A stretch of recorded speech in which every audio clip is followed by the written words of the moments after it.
Здравствуйте, ребята! Тема нашего урока – драматические образы в музыке.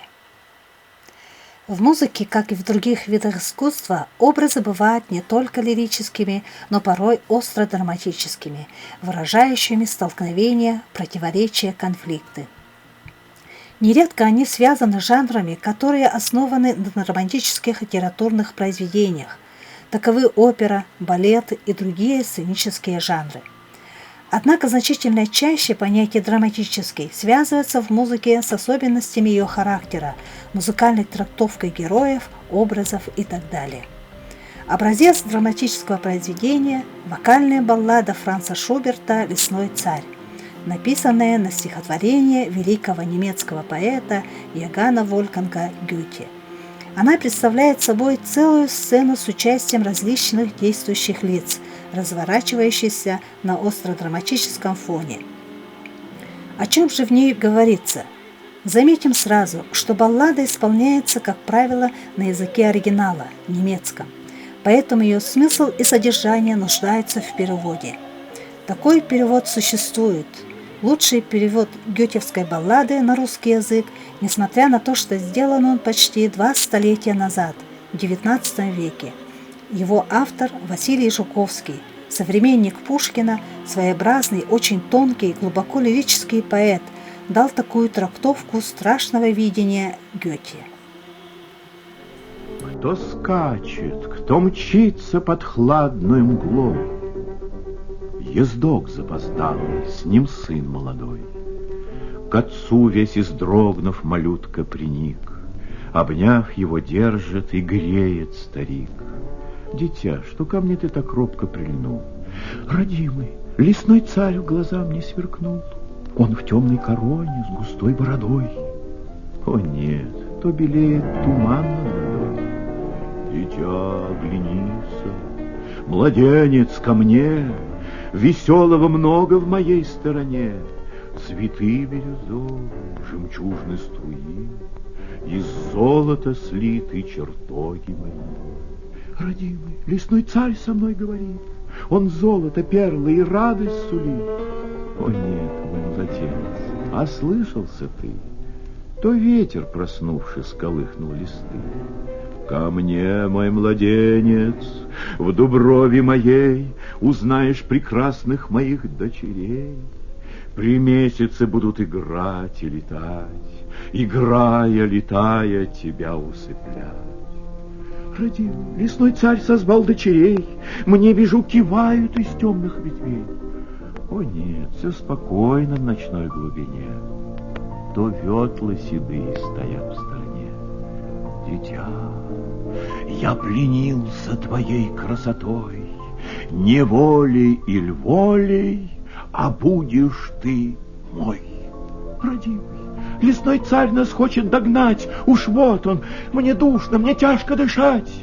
Ездок оробелый не скачет, летит, младенец тоскует, младенец кричит, ездок погоняет, ездок доскакал. В руках его мертвый младенец лежал. Сравнивая немецкую и русскую версию стихотворения, поэт Марина Цветаева отмечает главное различие между ними. У Жуковского лесной царь привиделся мальчику, а у Гёте явился на самом деле. Поэтому баллада Гёте реальнее, страшнее, достовернее. У него ребенок погибает не от страха, как у Жуковского, а от подлинного лесного царя, представшего перед мальчиком во всей силе своего могущества. У Шуберта, австрийского композитора, читавшего балладу по-немецки, передана вся страшная реальность истории про лесного царя. В его песне это такой же достоверный персонаж, как мальчик и его отец. Речь лесного царя заметно отличается от взволнованной речи рассказчика, ребенка и отца преобладанием ласковой вкрадчивости, мягкости, завлекательности. Обратите внимание на характер мелодии в произведении, отрывистой, с обилием вопросов и восходящих интонаций в партиях всех персонажей, кроме лесного царя. У него же она плавная, закругленная, певучая. Но не только характер мелодической интонации, С появлением снова царя меняется все фактурное сопровождение. Ритм бешеной скачки, пронизывающий балладу от начала до конца, уступает место более спокойно звучащим аккордам, очень благозвучным, нежным, убаюкивающим. Возникает даже своеобразный контраст между эпизодами баллады, такой взволнованный, тревожный по характеру в целом, с двумя лишь проблесками спокойствия, когда звучит голос лесного царя. Не зная содержания произведения, возможно даже ошибиться, связав лирические эпизоды с появлением доброго и светлого персонажа на фоне общего смятения и тревоги. Такова трагическая ирония этой музыки, как бы дразнящий слушателя мнимым светом и мягким призывом. На самом деле, как это нередко бывает в искусстве, именно в такой ласковости таится самое страшное – зов к смерти, непоправимости и безвозвратности ухода. Поэтому музыка Шуберта не оставляет нам иллюзий. Едва умолкают сладкие и страшные речи лесного царя, тут же вновь врывается неистовая скачка коня, своей стремительностью показывающая нам последний рывок к спасению, преодолению ночного темного леса, его таинственных глубин. На этом и заканчивается динамика музыкального развития баллады, потому что в конце, когда наступает остановка в движении, последняя фраза звучит уже как послесловие. В руках его мертвый младенец лежал.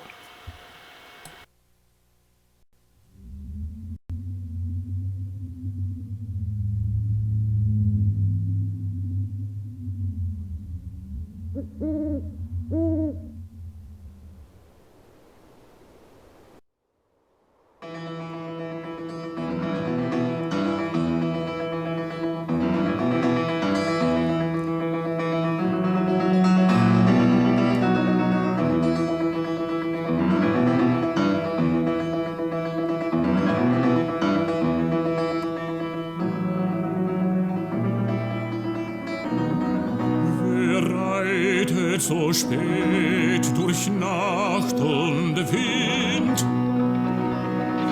Es ist der Vater mit seinem Kind. Hat den Knaben wohl in dem Arm. Fasst ihn sicher, hält ihn warm.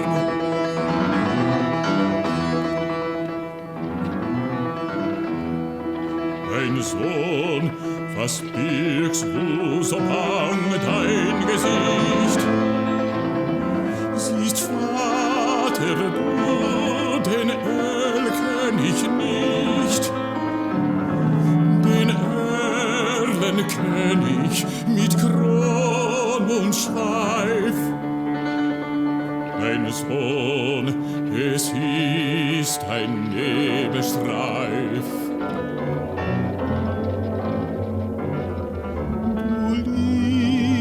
Kind, komm, geh mit mir, gar schöne Spiele, spiel mit mir. Manch bunte Blumen sind an dem Stand, meine Mutter hat manch kühlen Gewand. Mein Vater, und hörest du nicht, was Erlenkönig mit leise verspricht? Sei ruhig, bleibe ruhig, mein Kind, in dürren Blättern säuselt der Wind. Willst, feiner Knabe, du mit mir gehen? Meine Töchter sollen dich warten schön, meine Töchter führen den nächtlichen Wein und wiegen und tanzen und singen dich ein, und wiegen und tanzen und singen dich ein. Mein Vater, und siehst du nicht dort, Erlkönig Töchter am düstern Ort? Mein Sohn, ich sehe es genau, es scheinen die alten Weiden so grau.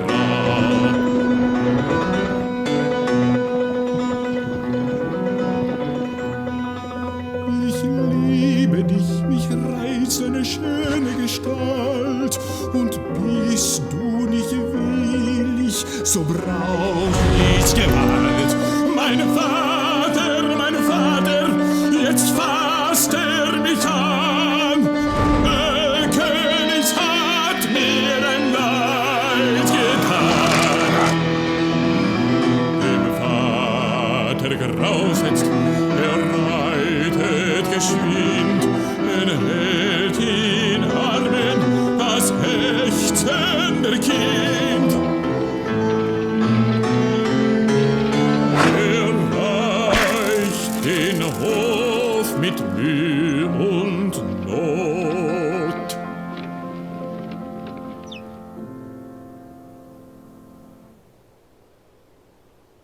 In seinen Armen das Kind war tot.